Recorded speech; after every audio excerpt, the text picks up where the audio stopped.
When the king suffers, the whole realm feels his pain. And now Camelot is in ruins. The Holy Grail has been shattered. Your warriors are alone in the darkness, fighting for survival. Something has ripped a hole in your kingdom, a wound that never heals. It grows and festers, spewing out monsters.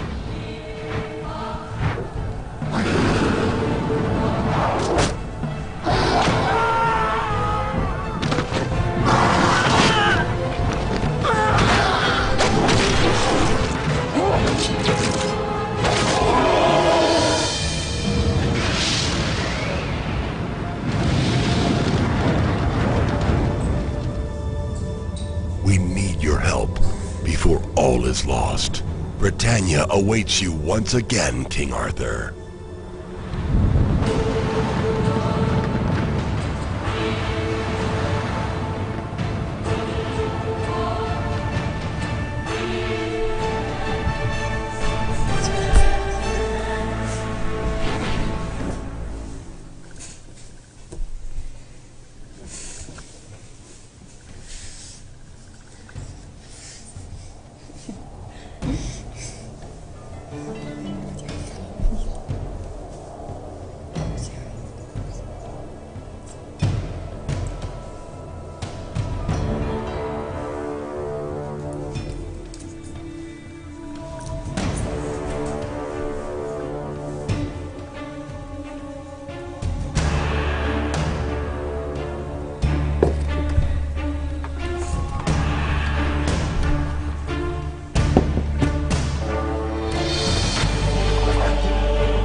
Hello everyone, welcome to the King Arthur 2 live broadcasting. I'm Orsia from NeocoreGames. And I'm Linda Bozaradi from NeocoreGames. Such a surprise. And today we're going to show you King Arthur 2 Dead Legions. That serves as a prologue to King Arthur 2 the role-playing wargame. And if you pre-order the full game now, then you can get this prologue campaign for free. And if you do it on Steam, you can play immediately. Start playing, downloading and playing immediately after the purchase. So, King Arthur 2 Dead Legions is a tale of revival, resurrection, and revenge. And you will see how one of the most formidable adversaries of King Arthur came into power. But we have a very good intro video about the background story of the Prologue campaign, so let's start it. Let's start. Here we go. Long before the glorious days of King Arthur, even before his father Uther Pendragon was born, Britannia saw the arrival of the legions. In the name of the Roman emperors they invaded the south, then set out to conquer the whole land. At the northernmost point of their conquest, where they met the savage Picts, they halted and founded the giant fort of Iberacum. Iberacum grew and became the capital of the northern provinces. But the Romans who came here never felt at ease. They feared Britannia, the wizards, and the gods in the woods. They knew that something ancient was slumbering beyond Iberacum, up in the north. So the Roman Emperor Hadrian decided to build a wall to protect his land. Legends speak of Hadrian's wits and his mastery in the arcane, but some say he had help from a young wizard called Merlin. The wall was magnificent, and for a long time stone and magic kept out the tribes and everything else that lurked out in the cold. Then, times changed. When the fabled 9th Legion disappeared beyond the wall, it was the turn of the tide. The Romans slowly withdrew from Britannia. But 5 noble families decided to stay in Ibaracum. They succumbed to decadence and fought over the remnants of their former glory, until a young monarch in the south, a Briton called Arthur, changed everything. The flames of magic flared up again, and a new age of wonders began. The noble families realized that it was the time they had been waiting for. While King Arthur was uniting the south, they were busy squabbling over their possible leader. The Sula family seemed to be the right choice to build a new Ibaracum, but not everyone agreed. The family's enemies were merely waiting for the right moment to deal with the Sulas and their heir, the valiant Septimus. The right moment is now. Something terrible has happened in the south, where King Arthur rules the land. Meanwhile, Ibaracum is under threat from the north. The wall cannot hold back the Picts much longer. When Septimus left his family, his bride and his friends and rode off to battle, he was betrayed by his own kind. They abandoned him and his warriors in the heat of the battle, and he found himself alone, surrounded by savages. Still, he fought valiantly, until a fateful blow sent him sprawling to the ground. The Picts left him there, on the other side of the wall, in the firm belief that he was dead, and they were almost right. Septimus Sulla lay among the fallen for a very long time, and then, suddenly, he opened his eyes.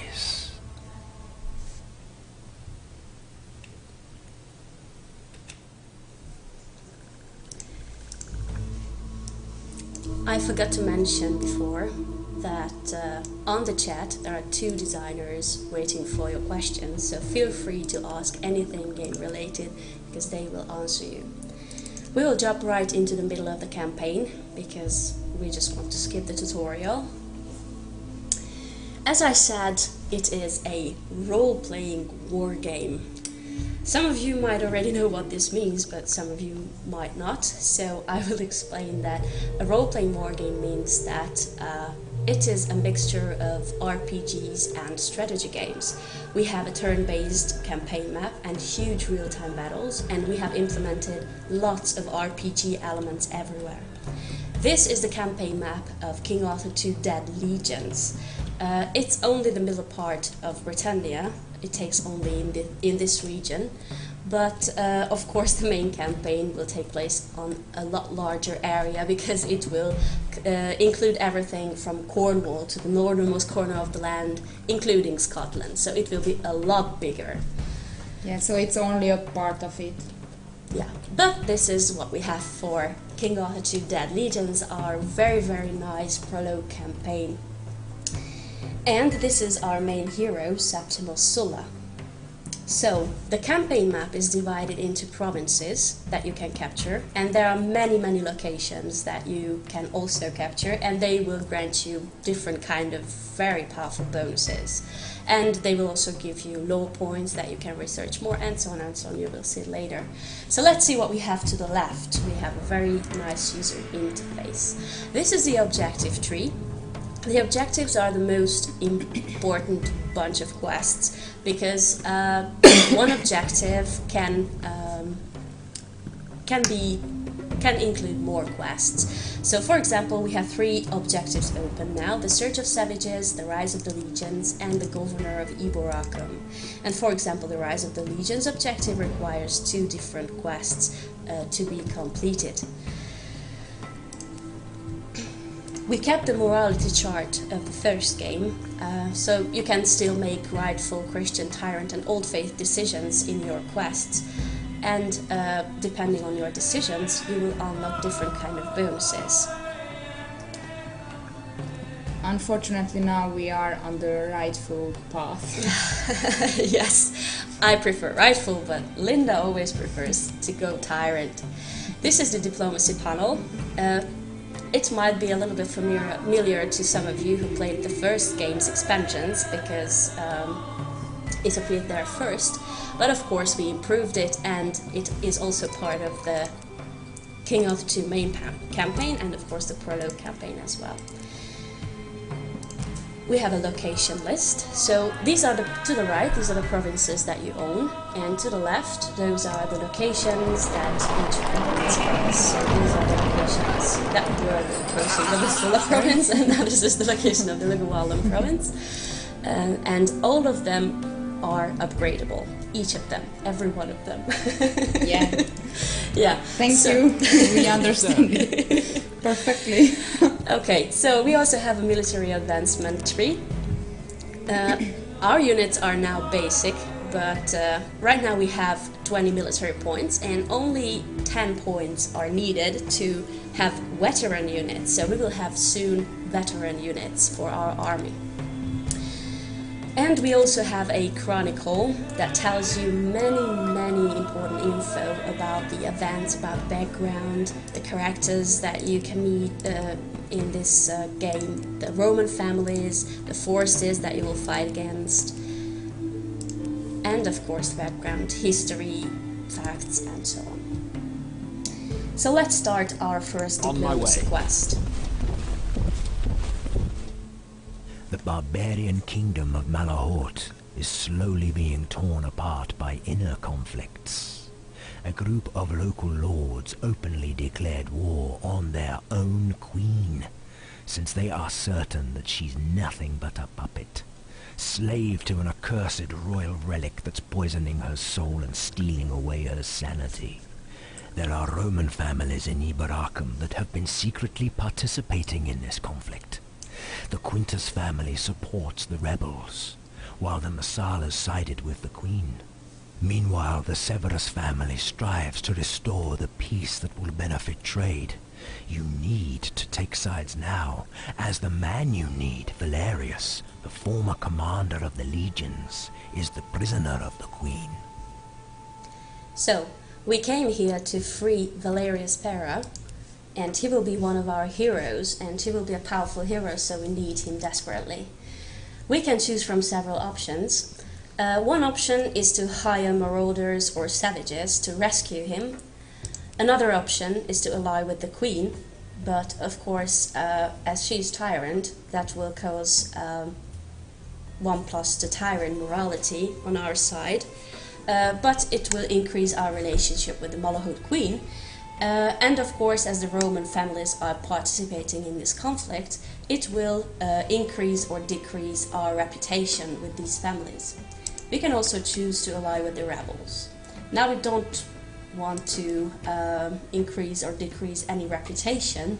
We just simply pay the ransom for the queen, and that means that we lose 3,000 gold pieces and no reputation losses, and increases diplomatically. Commander Sulak, our troops have received new equipment and have finished their extended training. You'll be pleased to hear that our military strength has increased almost threefold as a result. This means that we can now engage in conflicts that were previously impossible for us to win. So, as you can see, our unit models have changed now, because now we have veteran units. Praetorians instead of legionaries, Sulla veteran auxilia compared to basic auxilia units. They have different stats. Yeah, so the stats have increased a lot, so they are a lot more powerful now. So we can take up the fight against a lot more powerful enemies. So this is Valerius Pera, and we just add him to our army. And as it is a turn-based campaign map, then we will end our turn now. This was autumn, because every turn is one season. This was autumn, so what comes now is naturally winter. Wow. And yes, and winter is a special season because your army is camped during the winter, and of course every other army on the campaign map is camped during the winter, because winter is dedicated for upgrades, for building and research. So let's see what happened to our army first. This is Septimus Sula's info page. On the general panel, you can see that he is a sage. We have 3 different hero classes, sages, warlords, and champions. So Septimus Sula is a sage, or you can call it mage if you want. And on the general panel you can see his stats, his damage, hit points, defense, mana, spell power, and you can grant him fiefdoms, because now we have 2 provinces, the Sula province and the Sagidum province. And if we give it to him, then it will give him several bonuses. For example, our leadership increased now because of the Sula province. Yeah, and every hero has special traits, and they affect for example, the gold income of their fiefdoms, or their stats, or the unit stats. And as your hero gains experience in battles and levels up, then you will get several bonuses for him. For example, you can choose 1 bonus here after every level. For example, now we want to increase his hit points or mana. Anyway, and you will also get skill points after every level up.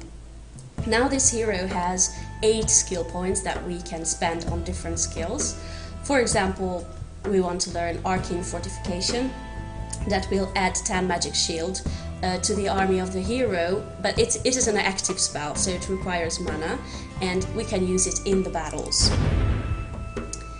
We can learn another spell, for example, like Wind of the North, and this is a spell that you can use in melee fight. And we can also increase the mana points of the hero with this Mana Rush skill. And you can also equip your heroes with several artifacts. As you can see, as he is a sage, he can carry a staff and an amulet, and another amulet, and armor and 2 rings, but it differs depending on the hero costs. For example, a warlord can carry a 1-handed weapon and a banner, and a champion, that's a sage, and a champion can carry either a 1-handed weapon and a shield, or a 2-handed weapon. As we're not too far into the campaign, you can see that we don't have artifacts for all of our heroes. So, but we may want to do that later. This is one of our units, a cavalry unit, and not just your heroes gain experience in battles. Every unit also gains experience in every battle that they take part in. And they will also get ability points, and after 5 levels they can also choose 1 new skill, like this heavily armored skill, or the reinforced magic shield skill. As I said, winter is also dedicated to building. So let's see our location list. For example, in the Luguvalum province, or in the Sagidunum province, we can upgrade several locations. For example, this abandoned fort is what we can use for artifact forging. But if we build this alchemist's workshop, we can also sacrifice artifacts to raise one of our heroes' experience points. We start construction, and it takes 5 turns to build this building. And we can also research.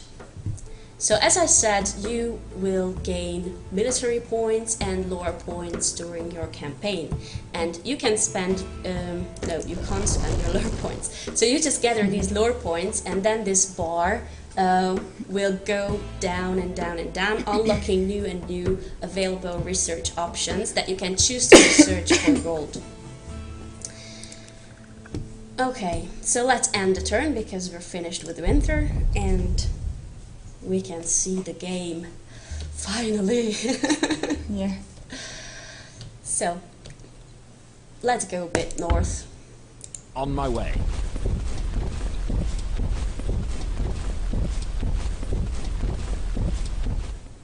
End turn. And someone is coming from the north. What a surprise. Again. Yeah. With the red light. It Yes. means battle. it's a battle quest. And we have the option to ask for help from the other Roman families. For example, the Quintus family.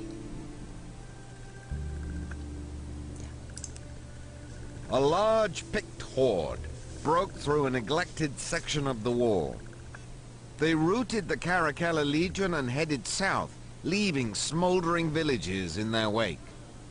According to a captured Pict warrior, the horde plans to abandon their usual methods and are heading straight to the heart of the province. The Senate has charged you with the task of halting their advance, but you are entitled to ask the other families for help. So we can ask the other families for help, and we can do it two ways. We have the right to demand help, but of course that will lower our reputation with these families. So now we're asking for support from the Quintus family, so it will decrease our reputation with the Quintus family. But we can also ask them for their help, and that's a lot more polite. Of course that will cost us gold, but it will increase our reputation, and in the long run it's the better choice. So now I will choose this. I'd like 2 legions from the well-trained Quintus army for this mission. And I will get it in the battle against the Pict hordes. So let's see what a battle looks like. Attack. First we can see the stats of enemy units, so we can be prepared. For example, this enemy army has 1 hero, and it has 2 flying units, 2 Talonfolk units. And it's good to know that Talonfolk are very vulnerable against archers and against magic. So that's good to know, we have to use it against them. They also have several giants, and that's a problem because they are strong, but of course we are stronger. So if you see the army strength indicator, it says that this army is weak, very weak, so we can take them down easily.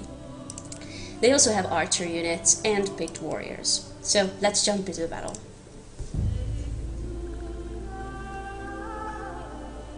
So battles are real-time assaults, huge real-time assaults. And there are several locations as well that you can capture, but if you played the first game, then you might think that it works the same way, but no. It was changed. In the first game, the locations granted you a bonus that you could use only in a certain area around that location. But now these locations will grant you global bonuses that you can use anywhere on the battlefield. So you just capture the location, only make sure that it is not recaptured by the enemy, and then you will enjoy the bonuses that these locations grant you. So when you start a battle, every time the camera sweeps between these locations, showing you where you can find them. Yeah, and you can see the whole battlefield. Yeah. Which are more various in King Arthur 2 than it was in King Arthur 1.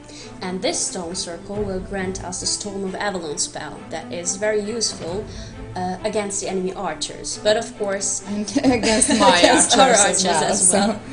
So we will have to make sure that we only use it when we don't have to use our archers anymore. I'm sorry for the interruption, but I have to change it because yeah, I'm not able to. It's also good because you can see that you can change many things in the options. Yeah. And I think that the unit silhouettes are also on in this build. If you want to, yeah, the unit silhouettes, you can see that your units are visible through the forests. So. You can switch off them, but I won't. Okay. Yeah, so it looks better if you switch it off, but of course if you want to play tactically, then you might want to switch it on. So let's take a look at the enemy army. These are the picked hordes, giants.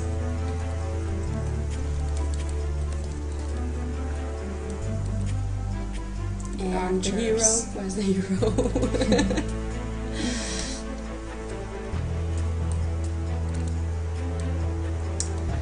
I guess he's in the forest. Yeah.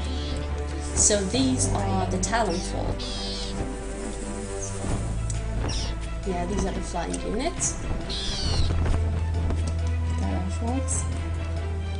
So they are really vulnerable against archers and magic, and they don't have too much hit points, so feel free to attack them by magic.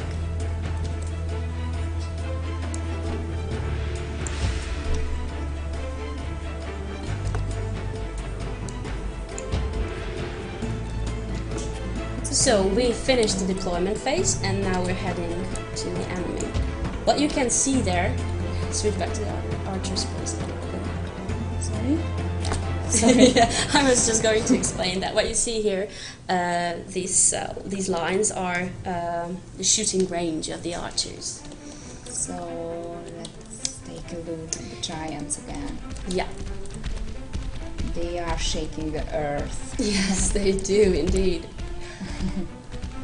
And what you can see on the top of the screen, to the left and to the right, yeah, that's the hidden hero. We couldn't find him earlier. Yes, I was worried about him. Yeah, so on the top of the screen, to the left and to the right, you can see our own magic shield in blue and the enemy's magic shield in red. So the enemy's magic shield is right now at normal, so as we have some spells that we want to use that have a normal spell penetration, that means that they won't get through the shield yet. So first we have to lower the enemy's shield a little bit. We have the Winds of the North, which has a normal spell penetration, yes. So it will be absorbed, but it decreases the enemy's magic shield. And now we will be able to use the lightning bolt spell, because it has a normal spell penetration and the enemy has a magic shield below normal, so now we can use it. This is the casting range that you can see with the blue line, and the casting time as well. Yeah. And this is the casting time. That means that every spell can be interrupted during the casting time, but not every spell has a casting time, because it's only for the most powerful spells. So you can interrupt an enemy hero during spell casting if you attack him with any of your units, or if you cast any spells that don't have a casting time and hit immediately, but it has to get through the magic shield, so you will have to be careful with it. Or you can use your flying units, because later in the game you will have flying units as well, dragons, gargoyles and many more. Above the minimap you can see 2 legionaries, and those are the legionaries that we got from the Quintus family. If you remember that diplomatic we paid 800 gold for them. Yes. And the enemy has cast a spell. Yes. So every archer is now useless, they can't shoot. Yeah. Because you can see that the archers cannot shoot in storm, and the sight range is reduced by 50%. And actually every unit moves slower. Yes, so it's also wrong for us and not good for the enemy either, but our archers are stronger than theirs, so it was a clever move. So, as you can see, you can also change the weather with spells, but in some battlefields, the weather changes dynamically. And that was the Winds of the North spell that Linda just cast. Yeah, I tried to show the description as well. Yeah, so if you see that, so they no longer, because again, so. Sorry, I was just trying to show you that if the hero is fighting, then you can't cast the other 3 spells, because they require a casting time. And I said that you can interrupt the hero while he is casting a spell that requires casting time. So if your hero is fighting, then you can't cast these 3 spells: the Lightning Bolt, the Venomous Curse, and the Arcane Fortification.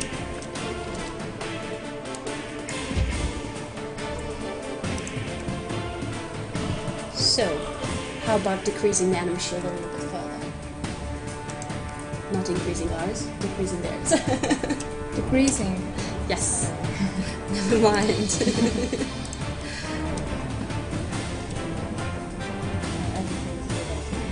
Oh, Storm of Avalon is over at last. So now we can shoot with our archers as well, if you want. Yeah, we want. We do.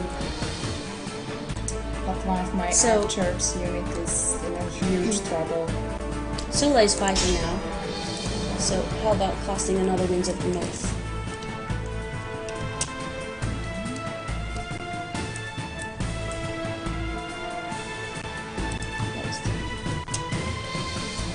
Yeah, it freezes the enemies. So for a while, yes, for a while they cannot move.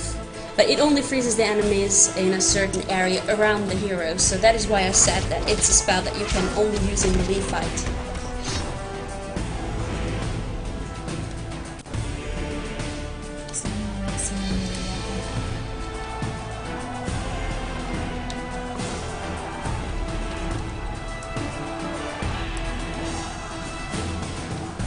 Yeah, so you can get really close to enemy units and your units as well, of course. You can also use the cleave skill that you got from that location that you captured. And it will cause that your hero will attack 3 opponents at once. It's the first level cleave skill. When you increase, because every champion can have this skill as well, and if you increase this spell to level 3, for example, then he will attack 7 opponents at the same time, and that's cool. We got A message? Message. One. Yes, that the enemy hero has been killed. Such a shame. Yeah.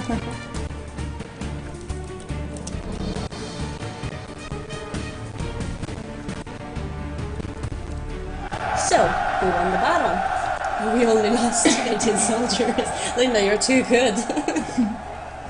Yeah, we're playing on casual. Casual, Yes. so I'm playing on Nightmare. Normally, yes. Yeah. So, casual is really, really, really easy, as you can see. But Nightmare is not. Yes. Because Yeah, it's really, Yeah. really hard. What Yeah. a surprise. Yeah. So our units and heroes gained experience points, as you can see. So they will increase their...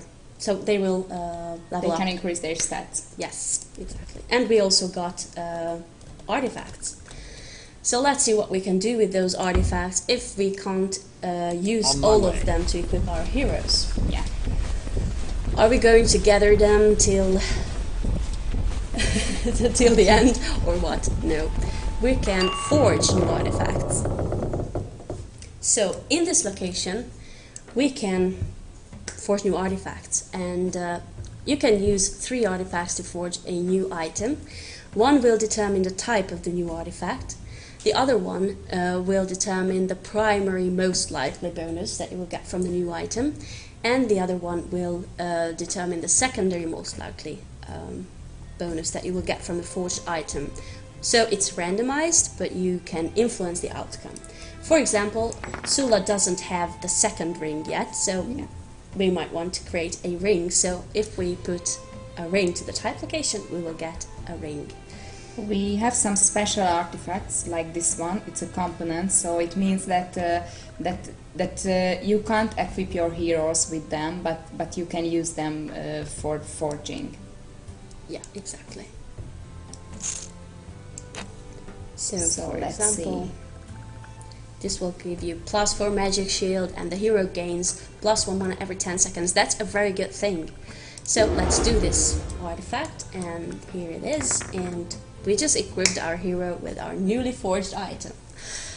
So close this panel, and let's see what we have down there. Nothing right now, but On my I tell way. you a secret. In the next turn, we will get a new quest there. Sorry. Sorry for that. So, we got a new quest. It's called Casting the Dice. and we will use our main hero and main army to go there. In the Prologue campaign, you only have one hero. One main. Sorry, one main hero and You have three heroes. Sorry, here. I wanted to say you have one army, so you can't split your army here. But in the main campaign, you will be able to lead more major heroes and more armies. So let's start this quest and see what we have here. New Rome is falling apart, and it's time to put an end to the everlasting debates and squabbles. But without a strong leader, it all seems impossible. Iberarchum needs a governor again, and this is your chance to persuade the Senate that the ideal candidate is you. So let's start.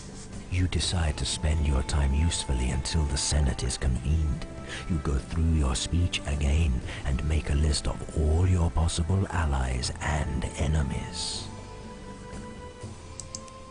The day before the session, almost every senator is in Iberarchum, and only the Quintus delegation is missing. If you want to make some personal rounds of the noble families, this is the time.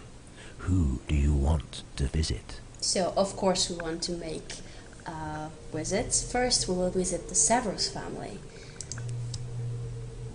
Cornelius Severus greets you with a diplomatic smile and listens to you with evasive politeness. "We both know that everything and everyone has a price," he says finally. "What is your offer?" So, what should we choose? We can give him our word that he won't have to pay custom duties.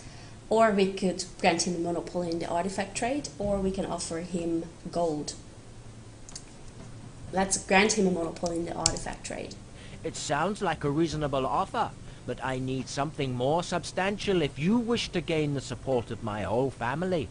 I want you to promise me that Iberarchum will remain a neutral town, even after you are elected, and we will command the army that defends the town. Okay, so he wants total control over Iberarchum. It's really a huge price, but we can take it back later. Cornelius Severus looks satisfied and assures you of his support. You leave his house in a good mood, although you are aware that despite his promises, he could still betray you if he finds it necessary. The day before the session, almost every senator is So in we also Iberarchum. visit Livius You Massala. meet Livius Massala in the majestic Massala family residence in the heart of Iberarchum.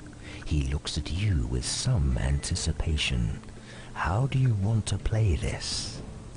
Of course we will threaten him. No question. Livius Massala suddenly goes white as a sheet. The realization that his brother saw him killing their father obviously comes as a surprise to him.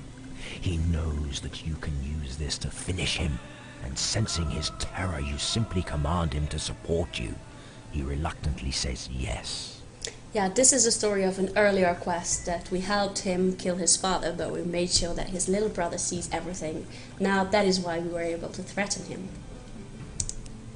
The day before the session, almost every senator is in Iberarchum. The Senate is in session again. You wait until everybody is there. Then you begin your inflammatory speech about the chaos in the provinces. You don't neglect to emphasize the threat from afar. You finish with a simple statement. This land needs a strong leader to survive. You.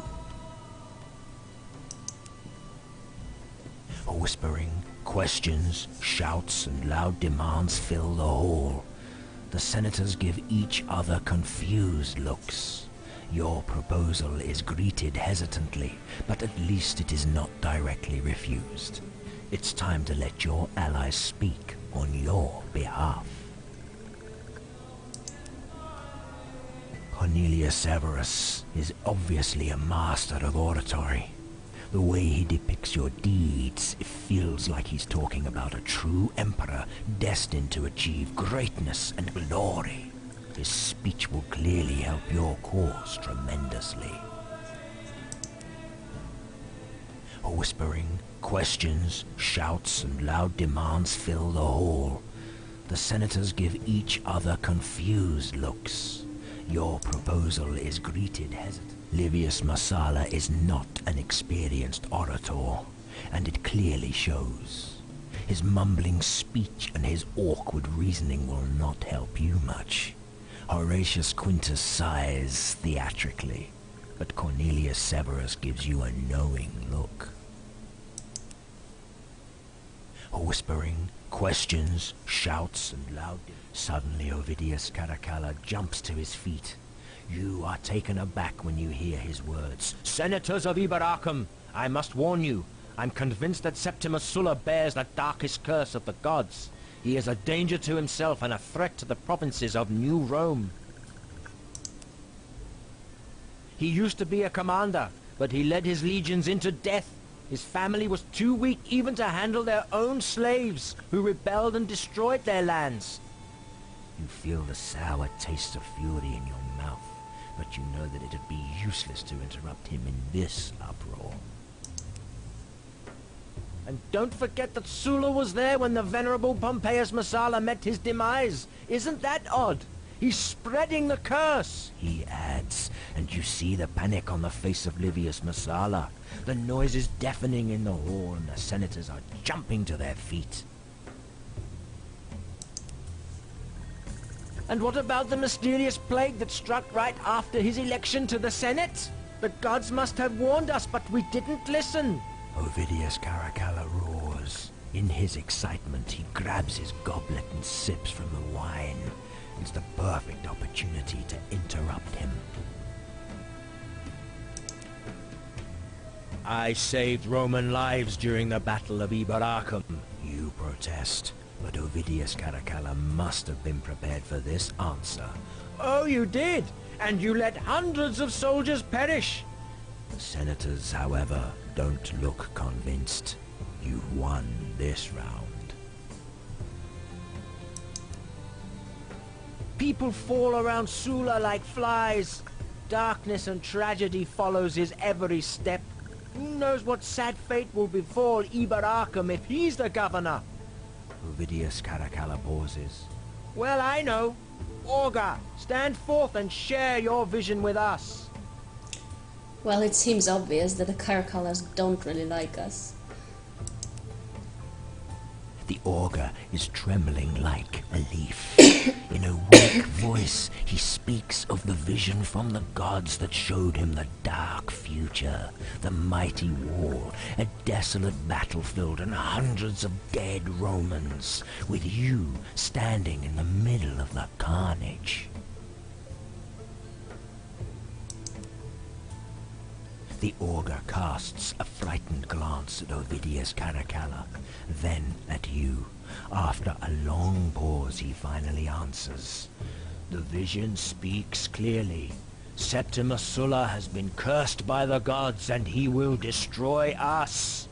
He can barely finish the sentence in the sudden uproar.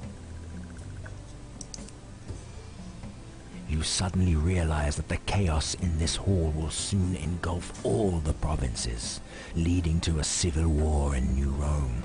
You must win this war. The only question is, who will be on your side? You look around the angry faces and wonder how the heads of the families will decide. For Iberacum, for Septimus Sulla, roars Horatius Quintus, and all his allies repeat his shout. You can count on the Quintus legions. Great, we have the Quintus family. The Massalas slowly gather around you, showing their support to the entire Senate.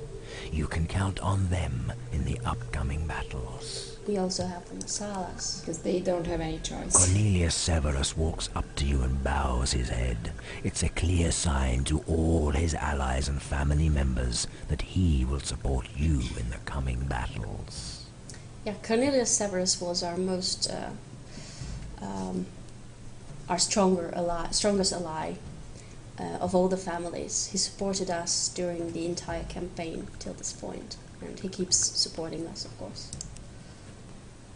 The die has been cast. War is coming to New Rome, a gruesome civil war that threatens to rip apart everything at the seams. With the savages at the borders, you don't have much time for these inner conflicts.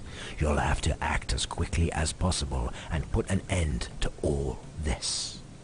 Yeah, so we have this objective to reunite the Roman provinces, because we have the picked threat from the north, and we also have a new threat, because demonic gates were opened and the Fomorian hordes are starting to invade here in Middle Britannia as well.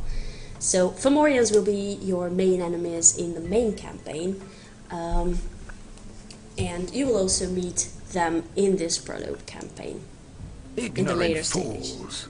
You have done more for the province than all of them put together, and yet they refuse to see your true potential? It appears we'll have no choice but to make them see reason by force. To save New Rome, we must first strike down its enemies within. Prepare for war, Septimus. So first we will have to defeat the Caracalas, because the Caracalas, they don't like us, and they did not support us, while all of the other families did. So you can see that their province is red. It means that they are our enemies only now. enemy now. Yeah. On my way.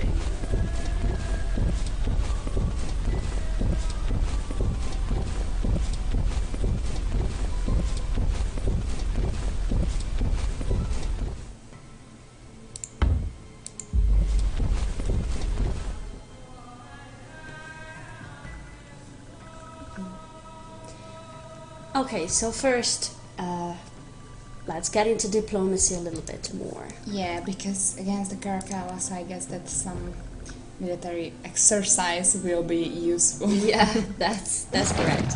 The most powerful army in Eboracum belongs to Horatius Quintus. He commands great strategists and experienced soldiers. You might take advantage of the good relations between the two families and organize a joint military exercise. So, we also have several choices. We can choose a general exercise where it costs us gold, and it will give extra experience points to all of our units, but it will decrease our army's movement point in the next turn. Or we can choose this exercise of arms option, where we only upgrade our cavalry units or our infantry units. Or we can choose the allied training, where two of our units that we can choose get 15% extra damage or extra defense. I think we'll use this because experience is always good for all of our units. So these are the consequences of the quest, depending on your decisions what you did. And for example, we can also choose the Brigantes, and we can get a blessing from them. Your previous adventures gained you a loose alliance with the druid of the Brigantes. You could ask him to perform a blessing ritual on you in return for your services. But such a request would dim your current image of a selfless nobleman in their eyes. Yes, we won't be selfless noblemen anymore. What a shame. Yeah. Okay, so I think... I'm tyrant, I don't care. Yes. About their opinion. Okay, so I think I will choose this. I wish to be blessed by the ancient spirits, and that will give me 5% extra spell power. But it will decrease the reputation with the Brigantes, but now I don't care. Okay. Later we will defeat them, so... Yeah, if you take it that way, it really doesn't matter. Okay, so let's see what we have at the Sentinels. Non-aggression treaty, that's always good. But if we want to attack them, then not. But, for example, we can choose this for a couple of turns, and then when it's over, we can take them down. Relations between the Order of the Sentinels and the province of Eboracum have always been fairly good, marred only by rumors about the Caracalas and the questionable dealings of the Mathalas. A military conflict with them is quite unlikely. Still, it is perhaps wise to establish separate relations and prepare for that unlikely event. So, let it be this one. That will increase our reputation with them. But we won't lose an artifact, and that's good. Okay. So, let's end the turn because we don't have movement points anymore. This is summer. So we have to take... I want to check that how... Yeah. how strong they are. So they're really not strong, so it's a perfect chance to try the auto battle function, because if you don't want to fight every battle while the enemy is weak or very weak, you can choose the auto battle function. Of course you will lose some of your soldiers in your units, but it's really not a huge price. So as you can see, against a weak army you don't lose too many soldiers, and then you can concentrate a lot more on the really huge tactical battles where you have to think carefully about your steps. Your quest has taken you into the forgotten corners of the land, and it was inevitable that you would discover artifacts that I created a long time ago to defend Eboracum. Like the scroll you've just found. Now I'm going to let you in on my little secret. You must have thought that the wall was my masterwork. But I also made preparations in case it wouldn't hold. So I built the Colossuses and sent them to sleep in the middle of your city. They are sheer arcane might, bound to stone, and they'll serve you with blind obedience. I crafted 3 scrolls that grant power over these majestic constructs. You have to find these scrolls. So we will have to find these scrolls. Actually, this was Hadrian, a former Roman emperor, and actually he is a spirit already, but don't spoil the story, be careful. Okay, so somehow you met him, and somehow he can speak to you, but play the game and you will find out how. So this is a castle location, and we can get access to our unit reserve. That means that we can station our units here and then pick them back. Change them. Yeah, and we can also fill up our units who got losses in the battles. So we can upload our units. It of course costs you gold, and it takes 1 turn always to upload your units. It's always 1 turn. Yeah, and this is the location, so you can upgrade it in winter, of course. Ready to serve. So end the turn, and Senator Sula, the civil war is over. Because you defeated. The remaining members of the Senate assure you of their absolute support, and the citizens of the capital stand behind you as well. You are now free to begin your work as governor of Eboracum.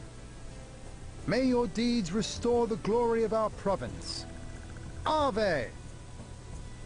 So because you defeated the Caracalas, now every family supports you, and you successfully united the Roman provinces. yes, that's true. And I think we should recapture this On from my the way. Picts as well, because formerly this province belonged to us. But it was captured by that Pict horde that we just defeated in the battle you saw. So now you can see that on the campaign map, the provinces that are ruled by the Roman families are all blue, because now they all belong to us. Now, we have to do other duty. We have to tend other duties as well, of course. So in the later stages of the campaign, this area should be taken as well. It is ruled by Queen Molohote, Lord Marcus, Lord William, and the Fomorians. Fomorians. Yes. So this is the Redlands, and this is ruled by the Fomorians. They will be your main enemies in the main campaign. So it will be good to defeat them. They are actually demon-like creatures from the dawn of creation. And So you can't talk to them. yes, you can't establish diplomatic relations with them because they don't want to talk. They just destroy everything that comes to their path. And this is Windmarsh. So, and of course the Sentinels and the Brigantess are also there.